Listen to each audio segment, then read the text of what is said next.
वेगवेगळ्या भावना समजणे आणि त्या भावनांचे व्यवस्थापन मुलांना करता येणे हे तसे कठीण काम आहे. म्हणूनच लहान वयातच यावर लक्ष दिले गेले पाहिजे. या व्हिडिओमध्ये आपण अनेक भावनांपैकी दुःख या भावनेची ओळख करून देणार आहोत.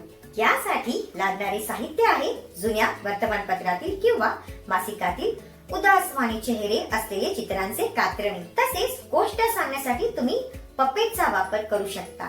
चला बघूया मुलांच्या बरोबर ही ताई गोष्ट सांगत दुःख या भावनेशी कशी ओळख करून देत आहे. मी या टिंकूची गोष्ट सांगणार आहे तुम्हाला आज. ह्या टिंकूची गोष्ट सांगणार आहे. टिंकू आपल्या आई बहिणीसोबत वडिलांसोबत नागपूरला राहायचा.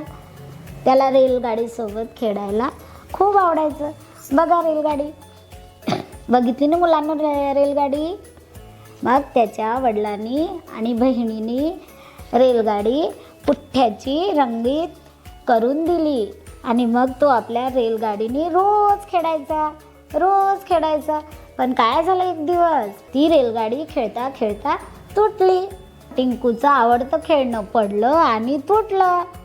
कसं वाटलं टिंकूला? हो, त्याला खूप वाईट वाटलं. तुम्हाला कधी वाईट वाटतं का? जेव्हा माझा मित्र माझा ना बांधतो, माझी ताई मला फिरायला नाही जेव्हा माझी आजी गवायच्या. हा, तुम्हाला जेव्हा वाईट वाटतं तेव्हा तुम्ही काय करता सांगा?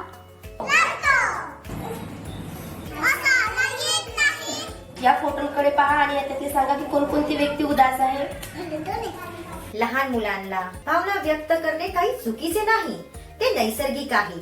आणि तुम्ही पण अशा लहान लहान गोष्टी सांगून मुलांना वेगवेगळ्या भावना जसे की आनंद, राग, भीती, वाईट वाटणे याची ओळख करून द्यायला मदत करा.